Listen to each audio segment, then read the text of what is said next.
Hello, welcome you all on English India YouTube channel. This is Sarita Singh. आज के video lecture में हम जिस टॉपिक को डिस्कस कर रहे हैं वो है वर्ब फ्रेज। फ्रेजेस की ही सीरीज चल रही है। अभी तक हमने नाउन फ्रेज और एडजेक्टिव फ्रेज को डिस्कस कर लिया है। वो वीडियोस आपको चैनल की प्लेलिस्ट पे मिल जाएंगे। तो आज हमारा जो टॉपिक ऑफ डिस्कशन है वो है वर्ब फ्रेज। वर्ब फ्रेज को समझने से पहले हमें वर्ब को समझना जरूरी है कि वर्ब का काम क्या होता है सेंटेंस में और वर्ब कितने टाइप की होती है। तो यहाँ पर हम सबसे पहले ये देखते हैं कि जो वर्ब होती है वो कितने पार्ट्स में डिवाइड होती है। तो सबसे पहले जो वर्ब का पार्ट है वो है मेन वर्ब का। मेन वर्ब हमेशा ही सेंटेंस में एक्शन को बताती है। इन्हें एक्शन वर्ड्स भी कहा जाता है या डूइंग वर्ड भी कहा जाता है। जैसे कि सिट, क्लैप, रन, ये सभी एक्शन वर्ड है सेंटेंस में। ये एक्शन को बताते हैं, इन्हें डूइंग वर्ब्स कहा जाता है। नेक्स्ट जो आते हैं वो है ऑक्सिलरी वर्ब्स, जिन्हें हेल्पिंग वर्ब भी कहा जाता है। इनका मेन काम होता है मेन वर्ब को सपोर्ट करना और सेंटेंस के टेंस को बताना, मूड को बताना या उस सेंटेंस की वॉइस क्या है उसको बताना। तो जब हम ऑक्सिलरीज वर्ब की बात करते हैं, हेल्पिंग वर्ब इन्हें इसलिए कहते हैं क्योंकि ये हेल्प करती है मेन वर्ब को टेंस को फॉर्म करने में। अब जो ऑक्सिलरी वर्ब्स हैं या जो हेल्पिंग वर्ब्स हैं वो फर्दर 3 पार्ट्स में डिवाइड होती है। To be form, to have form and to do form. To be form में जो भी वर्ब्स आती हैं वो है is, am, are, was, were, been या been। और टू हैव में जो भी वर्ब्स आती हैं वो है have, has and had। To do में जो वर्ब्स आती हैं वो है do, did और does। ये सभी एज अ हेल्पिंग वर्ब कहलाती हैं, मेन वर्ब को हेल्प करती हैं हमेशा ही टेंस को फॉर्म करने में। एग्जांपल देखते हैं इसका, जैसे कि I am helping my friend। तो यहाँ पर जो am है ये एज अ ऑक्सिलरी वर्ब की तरह आया है इस सेंटेंस में, क्योंकि इसने हेल्प करा है सेंटेंस की मेन वर्ब को, जो कि है हेल्पिंग। प्रेजेंट प्रोग्रेसिव टेंस का एग्जांपल है, क्योंकि I am helping my friend की बात हो रही है कि मैंने अपने फ्रेंड की हेल्प करी या मदद करी। नेक्स्ट एग्जांपल है आई हैव टू गो। यहाँ पर भी जो हैव है वो एज अ ऑक्सिलरी वर्ब की तरह आया है। टू हैव का पार्ट है और इसने हेल्प किया है मेन वर्ब गो को। Do you like the chocolate? तो यहाँ पर इंटरोगेटिव क्वेश्चन है, क्वेश्चन पूछने का काम किया गया है कि क्या तुम्हें चॉकलेट्स पसंद है। डू यहाँ पर एज ए हेल्पिंग वर्ब की तरह आया है, क्योंकि इसने जो मेन वर्ब को हेल्प करा है सेंटेंस को फॉर्म करने में, टेंस को फॉर्म करने में, वो है लाइक।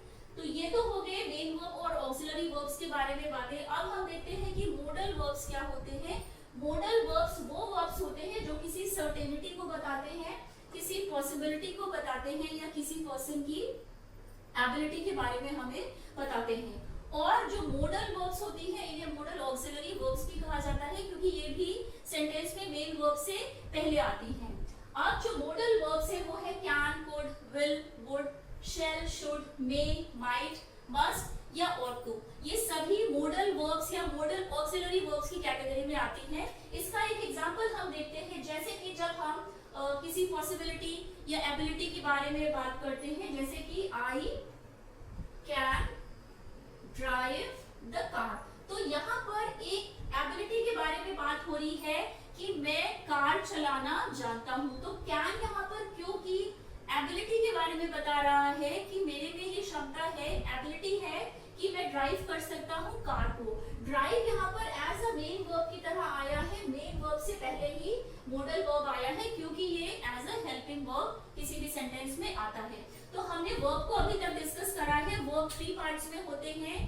किसी भी सेंटेंस में जब वर्ब्स आते हैं तो इनका जो आने का ऑर्डर होता है, सबसे पहले सेंटेंस में हेल्पिंग वर्ब आती है या मोडल ऑक्सिलरी वर्ब्स आती हैं, उसके बाद में सेंटेंस की जो मेन वर्ब होती है वो सबसे लास्ट में आती है। तो ये तो ऑर्डर हुआ सेंटेंस में किसी भी वर्ब के आने का।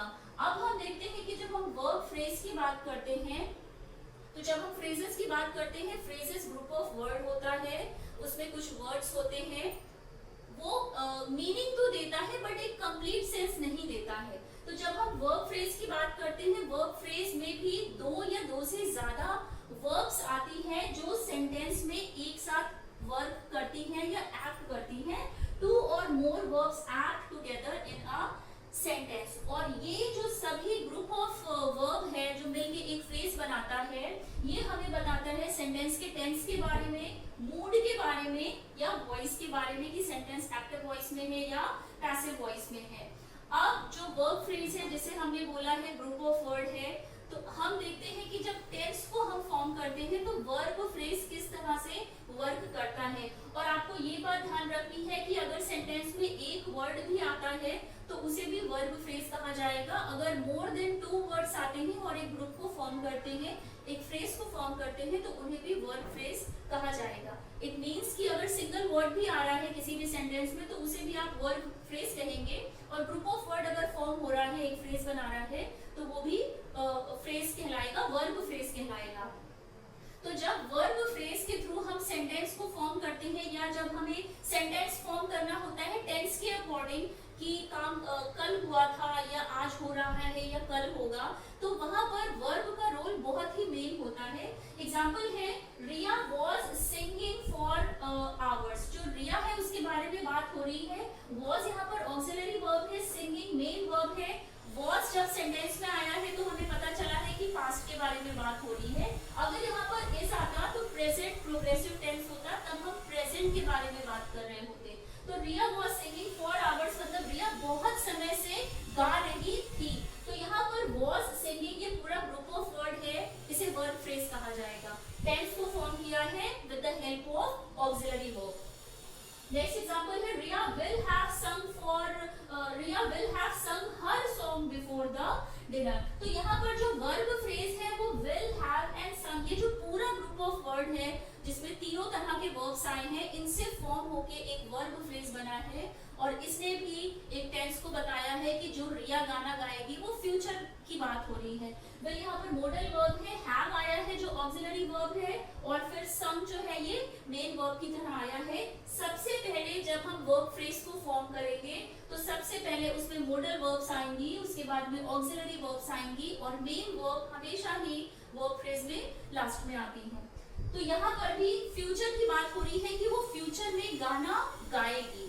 आज जब हम मूड की बात करते हैं, वर्ब फ्रेजेस का भी ये वर्क होता है और वर्ब का भी ये वर्क होता है कि वो सेंटेंस के मूड को बताए। सेंटेंस किसी स्टेटमेंट के थ्रू कहा गया है, किसी स्टेटमेंट की वे में कहा गया है, कोई क्वेश्चन पूछा गया है, किसी को ऑर्डर दिया गया है, डिक्लेरेटिव सेंटेंस है या इंपरेटिव सेंटेंस है, ये भी हमें वर्ब फ्रेज के थ्रू या वर्ब के थ्रू ही पता चलता है। एग्जांपल है मार्क सिंग्स एट पार्टीज। तो ये एक तरह का स्टेटमेंट है, एक तरह से ये डिक्लेरेटिव सेंटेंस की एक बात कही गई है कि जो मार्क है वो गाना गाता है पार्टीज में। तो सिंग्स यहाँ पर एज अ वर्ब फ्रेज की तरह आया है। नेक्स्ट एग्जांपल है will Mark sing at the party. तो यहाँ पर एक क्वेश्चन पूछा गया है। जब हम क्वेश्चन भी पूछते हैं तो वहां पर वर्ब का मेन वर्ब होता है, क्योंकि जब हम किसी से क्वेश्चन पूछ रहे हैं तो सबसे पहले ऑक्सिलरी वर्ब्स आती हैं। यहाँ पर जो विल है वो as a modal auxiliary verb की तरह आया है। Will Mark sing at the party, sing यहाँ पर मेन वर्ब की तरह आया है। तो एक क्वेश्चन पूछने का काम किया गया है कि क्या जो मार्क है वो पार्टी में गाना गाएगा। नेक्स्ट एग्जांपल है सिंग योर सॉन्ग। तो यहाँ पर एक तरह से ये इंपरेटिव सेंटेंस है, किसी को ऑर्डर दिया गया है या किसी को कहा गया है कि आप अपना गाना गाइए। तो सिंग यहाँ पर एज अ वर्ब भी कह सकते हैं, वर्ब फ्रेज की तरह आया है, जिसने मूड में एक इंपरेटिव सेंटेंस को फॉर्म किया है। अब हम देखते हैं कि जो वॉइस है, जब हम एक्टिव वॉइस और पैसिव वॉइस की बात करते हैं तो वहां पर वर्ब फ्रेज किस तरह से वर्क करता है। तो वॉइस में भी mark sang eight the party. तो मतलब कि जो क्योंकि सिंग का ही फॉर्म है, सिंग संग और sang हम 3 फॉर्म्स होती हैं वर्ब की। तो यहाँ पर ये बात हो रही है कि जो मार्क है वो पार्टी में गाना गाएगा। आगे आने वाले समय की बात हो रही है। ये एक्टिव वॉइस का सेंटेंस है, और जब हम एक्टिव वॉइस से किसी भी सेंटेंस को पैसिव वॉइस में फॉर्म करते हैं तो वहां पर जो ऑब्जेक्ट होता है वो सब्जेक्ट बन जाता है एंड सब्जेक्ट ऑब्जेक्ट बन जाता है। तो यहाँ पर भी क्योंकि इस सेंटेंस में जो सॉन्ग था वो एज अ सब्जेक्ट की तरह आया है, the song was sung by Mark in the party. तो यहाँ पर भी वाज sung बाय ये एक पूरा वर्ब फ्रेज है जिसने पैसिव वॉइस को फॉर्म किया है और ये बताया है कि ये सेंटेंस पैसिव वॉइस का है। तो अभी तक हमने वर्ब फ्रेज में वर्ब को डिस्कस करा है कि वर्ब कितने टाइप्स के होते हैं, उनका ऑर्डर क्या होता है किसी भी सेंटेंस में आने का। इसके बाद में हमने वर्ब फ्रेज को डिस्कस करा है कि वर्ब फ्रेज 2 या 2 से ज्यादा वर्ब से मिलकर ग्रुप ऑफ वर्ड बनाता है, जो किसी भी सेंटेंस में टेंस को, मूड को या वॉइस को बताने में हेल्प करता है। अब हम ये डिस्कस करेंगे कि जो वर्ब फ्रेज है वो कितने टाइप्स की होती है कि जो वर्ब फ्रेजेस होते हैं ये कितने टाइप्स के होते हैं। ये 3 टाइप्स के होते हैं, simple verb phrase, complex verb phrase and compound verb phrase. तो सबसे पहले हम सिंपल वर्ब फ्रेज को देखते हैं। सिंपल वर्ब फ्रेज में सिंगल वर्ब ही आती है जो एज अ सिंगल वर्ब की तरह भी वर्क करती है और वर्ब फ्रेज भी उसे हम कहते हैं। जैसे कि एग्जांपल है I work in the national shop. तो ये एक तरह से डिक्लेरेटिव सेंटेंस है, बताया गया है, एक स्टेटमेंट दिया गया है कि I work in the national shop. तो वर्क यहाँ पर एज अ वर्ब आया है, इसे हम वर्ब फ्रेज भी कह सकते हैं। नेक्स्ट एग्जांपल है पास द सॉल्ट। तो यहाँ पर भी पास द सॉल्ट में पास वर्ब फ्रेज की तरह आया है, सिंगल वर्ब भी वर्ब फ्रेज का ही फॉर्म का काम करती है। यहाँ पर ये जो सेंटेंस है ये इंपेरेटिव सेंटेंस है क्योंकि एक तरह से कमांड या ऑर्डर दिया गया है सेंटेंस में। कॉम्प्लेक्स वर्ब फ्रेज को देखते हैं कि कॉम्प्लेक्स वर्ब फ्रेजेस क्या होते हैं। जो कॉम्प्लेक्स वर्ब फ्रेजेस होते हैं उसमें कंसिस्ट होते हैं, बहुत सारे एलिमेंट होते हैं जो कि होते हैं जो मेन वर्ब और ऑक्सिलरी वर्ब के साथ में ऐड होते हैं एडिशनल एलिमेंट्स जो कि है एडवर्ब, प्रीपोजिशनल फ्रेज, इंफिनिटिव या जेरेंट फ्रेज। ये भी कभी-कभी जो वर्ब फ्रेज को फॉर्म करते हैं मेन वर्ब और हेल्पिंग वर्ब के साथ में सेंटेंस में आते हैं। एग्जांपल हम देखते हैं इसका, he went to the park to play. तो यहाँ पर ये जो पूरा सेंटेंस है went to the park to play, ये पूरा ही वर्ब फ्रेज है। यहाँ पर जो टू है, जो आपका ये टू आ रहा है, to the park and to play, तो जो टू प्ले का पार्ट है ये इंफिनिटिव है क्योंकि इंफिनिटिव में वर्ब की बेस फॉर्म के आगे टू लग जाता है। तो यहाँ पर वेंट यहाँ पर एज अ मेन वर्ब की तरह वर्क कर रहा है, went to the park to play.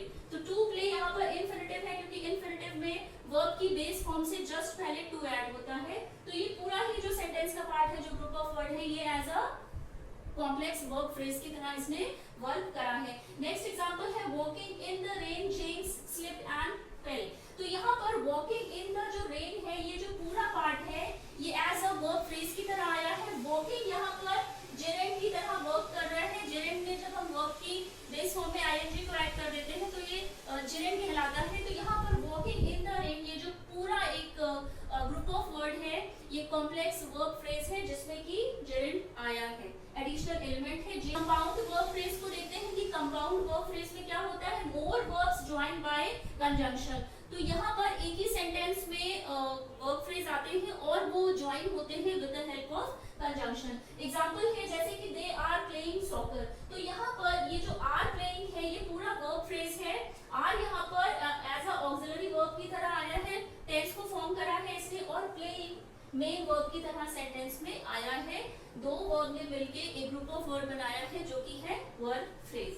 अब I have to finish my homework and water the plant. तो यहाँ पर ये जो पूरा सेंटेंस है ये कनेक्ट हुआ है एंड से, एंड यहाँ पर एज अ कंजंक्शन की तरह आया है क्योंकि उसने दो सेंटेंसेस को कनेक्ट करा है। यहाँ पर I have to finish my homework ये एक सेंटेंस है एंड वाटर द प्लांट एक सेंटेंस है, दोनों को कंजंक्शन में कनेक्ट करा है।